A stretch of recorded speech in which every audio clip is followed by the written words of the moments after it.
আসসালামু আলাইকুম। আমি কিন্তু এখন আমার শ্বশুরবাড়িতেই আছি। তো বিকেলবেলা একটু নদীর ঘাটে চলে আসছি। কি ভাবছেন বাতাস খেতে আসছি?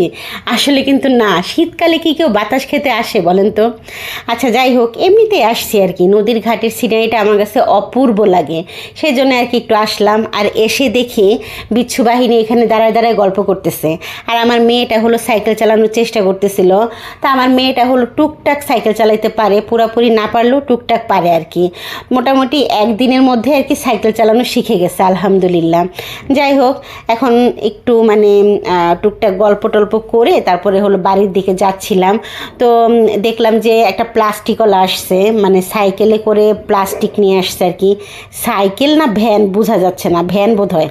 যাই হোক, আর এখানে হলো আমার ননদ চলে আসছে, ননদের ছেলে চলে আসছে। তো আমরা বাড়িতে আসছি বলেই কিন্তু ওরাও বাড়িতে আসছে আর কি বেড়াইতে। তো যাই হোক, আর আমার ননদের ছেলেকে দেখে বিচ্ছু বাহিনী সবগুলো আর কি ঝাঁপায় পড়ছে ওর উপর। মজা করতেছিল আর কি, ঠাট্টা করতেছিল। তো এখানে হলো আমার ননাসের যে একটা ছাগল ছিল, এর আগেও আমি কিন্তু ভিডিওতে অনেকবার দেখাইছিলাম। তো সেই ছাগলের কিন্তু দুইটা খুব সুন্দর সুন্দর ছানা হয়েছে।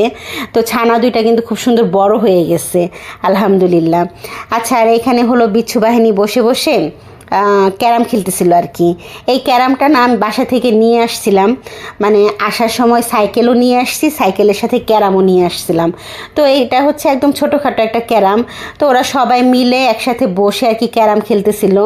আর এইদিকে হলো আমার ছেলেটা হলো মানে টানা নিয়ে আসছে। আমি জানি না আপনারা চিনবেন কি না, এটা হচ্ছে বাদাম টানা। আমরা বাদামি টানা বলি কিংবা বাদাম টানা বলি। এই টানাটা আর কি ওরা খাবে বলে আমার ছেলে হলো নিয়ে আসছে। তো বেশিরভাগ জনই খায় না, যেটা সত্যি কথা। আমরা আবার বেশি লাইক করি। তো বাড়িতে আসলে কিন্তু বাদাম টানাটা একটু বেশিই খাওয়া হয় আমাদের।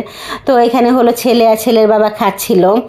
আর আমার শাশুড়ি বসে বসে মানে চুলার পার বসে বসে আর কি মানে আগুন পোহাইতেছিল। আর এদিকে হলো আপনাদের ভাইয়াকে বলছিলাম যে একটা নারিকেল ছুলে দিতে, পিঠা বানাবো আর কি। বাড়িতে একটাই নারিকেল ছিল, শুকনো একটা নারিকেল ছিল। তো এই নারিকেলটা আর কি ছোলার চেষ্টা করতেছিল আপনাদের ভাইয়া। চেষ্টা করতেছিল কি, ছুলেই তো ফেলছে তাই না। এই নারিকেলটা দিয়ে আর কি পিঠা বানানো হবে, তাই জন্য আর কি নারিকেলটা ছোলা হচ্ছিল। আর এইখানে কিন্তু আমার বড় জা আর আমার ননাস দুইজনে মিলে চালের যে আটা হয় না, সেই চালের আটা মানে ডো করতেছে আর কি। চালের আটাটা খুব সুন্দর করে আগে সেদ্ধ করছিল, তারপরে এখন হাত দিয়ে মথে ডো করে নেবে আর কি পিঠা বানানোর জন্য। আজকে বানানো হবে সিমুই পিঠা। আমি জানি না আপনারা চিনেন কি না, সিমুই পিঠা বেশি করে দুধ দিয়ে সিমুই পিঠা বানানো হবে। আর এখানে মানে চালের আটাটা খুব সুন্দর করে হাত দিয়ে ডলে ডলে মথে নিতেছিল। আর এখানে দেখতেই পাচ্ছেন অলরেডি কিন্তু টুকটাক পিঠা হয়ে গেছে আর কি।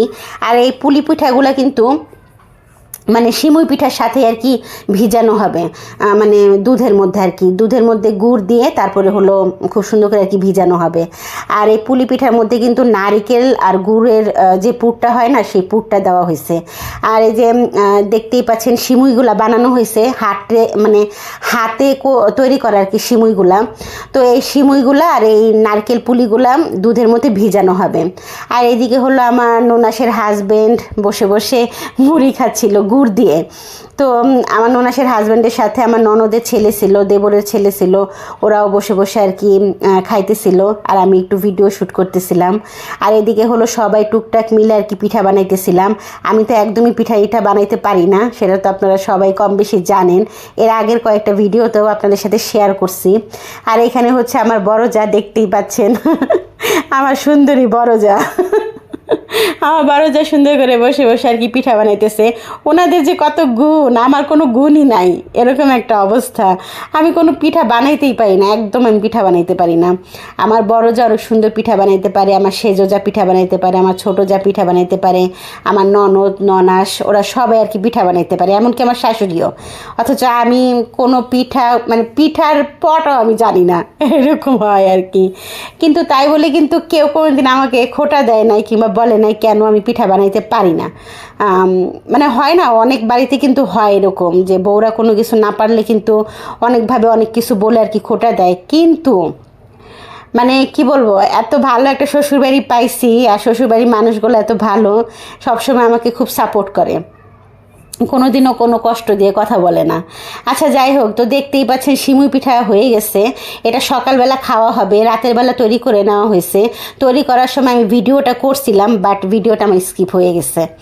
যাই হোক, এটা সকালবেলা আমরা সবাই মিলে খাবো, তাই জন্য রাতের বেলা এইভাবে রেখে দিছি। তো এই হলো আজকে আমার ভিডিওটা ভালো লাগলে অবশ্যই ভিডিওতে একটা লাইক দিয়ে দেবেন, আর আমার চ্যানেলটাকে কিন্তু অবশ্যই সাবস্ক্রাইব করে দেবেন, আর আমার ফেসবুক পেজটাকে কিন্তু অবশ্যই ফলো করে দেবেন। আল্লাহ হাফিজ।